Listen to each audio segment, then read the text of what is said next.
You're not inconsistent because you're lazy. You're inconsistent because you haven't found the right system that works having fitness into your life while you're busy. I work about 70 hours per week. I hit the gym 4 times per week. I am in a calorie deficit. I also go for around 10 kilometers each week, and I'm training for a marathon actually right now. So it goes to show you that you can actually fit everything into your life if you make sure you have the right principles, the right mentality to go through this. And with these systems, I'm sure you can do it too, and you can juggle everything into your life and become a better man today. Like I work about 10 hours every single day, and when I get home after work, I'm so hungry if I don't have the right meals and the right snacks while I'm working. And when I get to home, I just want to lay on my bed, have a nap, and wake up like 3-4 hours later in the day, which kind of sucks because I'm really low energy. And actually I'm low energy after the work too. I mean, that's how life it is, and I don't have really many thoughts about going. That's how I thought in the start. I finished work, I was feeling terrible. I said, okay, this time I'm not gonna go. 3-4 days passed, and you completely destroy the habit of going to the gym, and you don't want that. And like there have been countless times where I said I have to go this, because if I don't go, I'm gonna have regrets. I will just go and I will see how I feel. I'll go for 5 minutes, I'll go for 10 minutes, just like I tell lies to myself so I can motivate it, you can say, in a way, just I can get out of bed and I can go to the gym. So basically what I want to say that is, after each day, it's normal you feel tired. It's normal if you don't have the right snacks and you don't eat the right food while you're working to not have energy after the gym. On some days you're gonna feel 100%, on other days you're gonna feel like 80%, on other days you're gonna feel like you want to sleep all day, and that's the truth, that's life. You know, you're working, you're pressuring yourself, you're stressing out, but after that you have to go to the gym. That is mandatory, and you need to make it mandatory into your life too. That's tip number 1. Like, you have to make the gym mandatory. If you make it mandatory, I'm sure you will go. You'll say, okay, even if the worst day I will go for 20 minutes, I will do my compound movements and I'm out. I'm just out, and I'm gonna feel incredible. I'm gonna ensure that I even go. You know why? Because it actually builds a habit. Because if you do an action for even 2 minutes, it builds the identity, it builds the habit, which is really important in the long term. Because actually we're thinking long term. And one thing that many people misunderstand is like a positive change can happen slightly, step, but also this happens when you get worse as well. You stop doing this, and after 3-4 months, you are a completely new person, but it's so slow, you don't even understand the changes, the negative changes you have made into yourself. Apart from going to the gym, of course you go, it's also my training split that really helps me. It's an upper-lower split that is only 1 hour max, because it's a very unique split, and I push myself to the limits every single time. It contains 4 compound movements and 2 isolation exercises, and on legs is 2 compounds and 3 isolations or 2 without. But it doesn't matter. What matters is you go there, you do your compound movements and you do your isolations, and you really push yourself and you stay there for 1 hour. That's how you build a program. You can do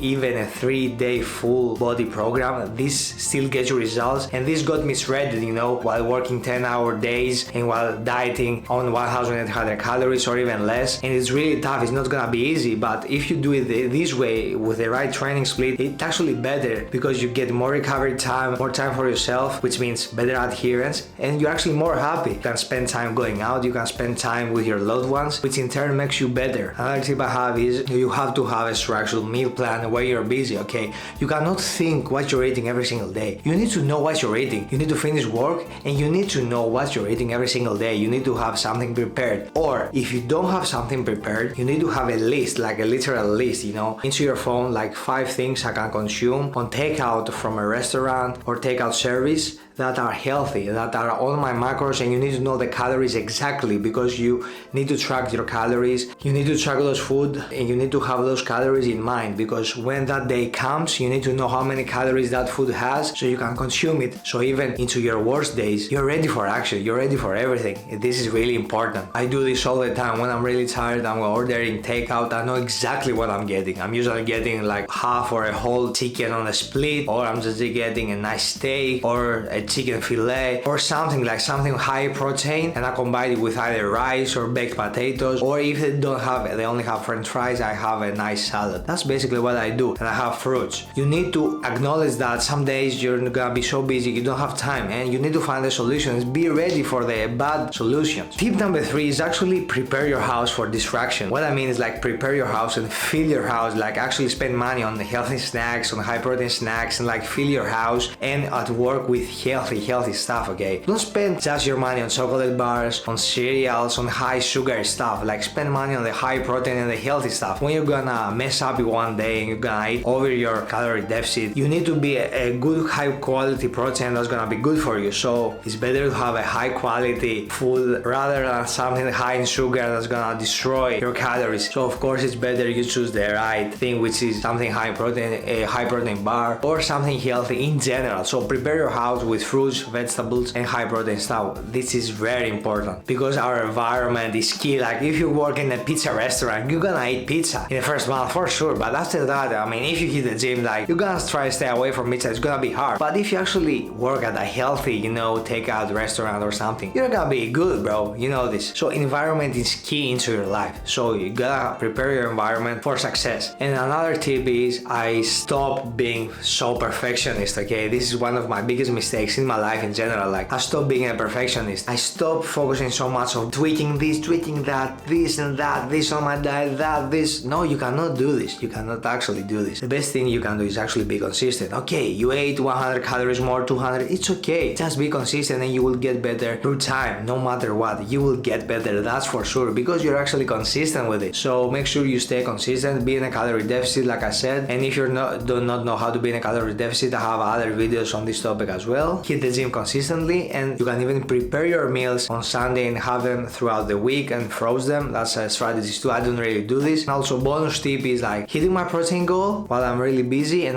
eating like healthy carbs like fruits, vegetables throughout the day, and just structuring my day-to-day life as better as I can. But if I hit my protein goal and my carbs, I'm ready to go. Also, before hitting the gym, it's really important you time your carbs, because when you go back home, you don't want to eat and then hit the gym. You want to have at least 1 hour depending on the meal, and make sure you go after work to hit the gym. You need to create a routine with your gym. You need to hit it at least a certain time throughout the day to make it a habit. So that was it. Thanks for watching. See you in the next one.